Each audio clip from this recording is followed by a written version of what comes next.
In 2014, when Pennsylvania resident Jessica Paget went missing, all eyes were on her stepfather, Gregory Graf. Jessica's mother was out of state at the time, and the stories Graf was giving police didn't stay consistent. When they linked him to the victim's truck, he finally admitted to his crime, but would not discuss a motive. Investigators discovered Jessica, who had been shot in the back of the head and buried in a shallow grave in Graf's backyard. But that was not their most horrifying discovery. It was the video found on Graf's computer.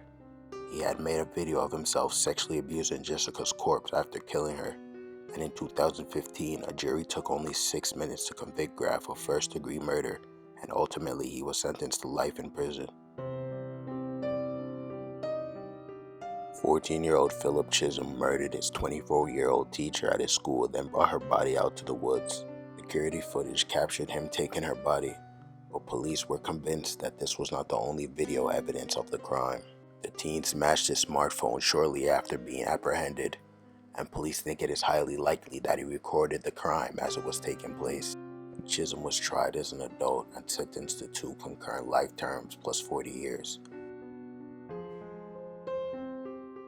In March 2001 and May 2002, the bodies of 12 prostitutes were dumped along the sides of roads throughout St. Louis, Missouri. The police investigation led them to hotel waiter Maury Travis, and their suspicions were quickly confirmed by the torture chamber they discovered in his basement while serving a search warrant. Among the evidence they collected was a videotape titled Your Wedding Day. This was a videotape of Travis smoking crack and having sex with prostitutes. The tape then went on to show women being forced to participate in bizarre games and rituals. After that, Travis would go on to rape and torture them. Eventually, the women are strangled to death on camera.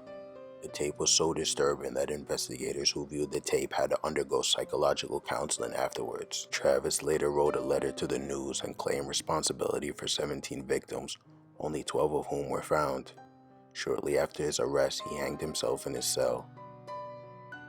In 2008, teenagers Mark Masters and Sean Thompson were playing a game they called Happy Slap, in which they beat up an innocent passerby.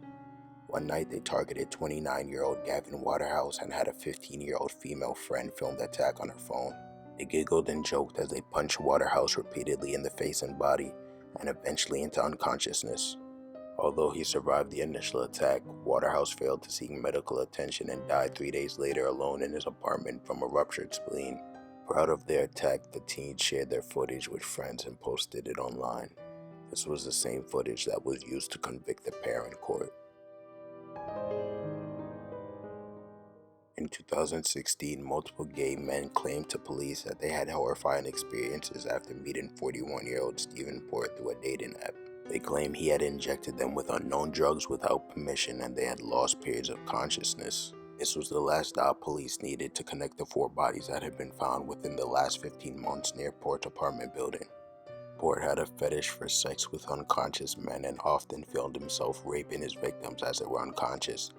After sexually assaulting them, Port dragged them outside and left them there. It was not until the surviving victims began coming forward that the deaths were all linked to Port. Although Port has been arrested, he currently awaits sentencing.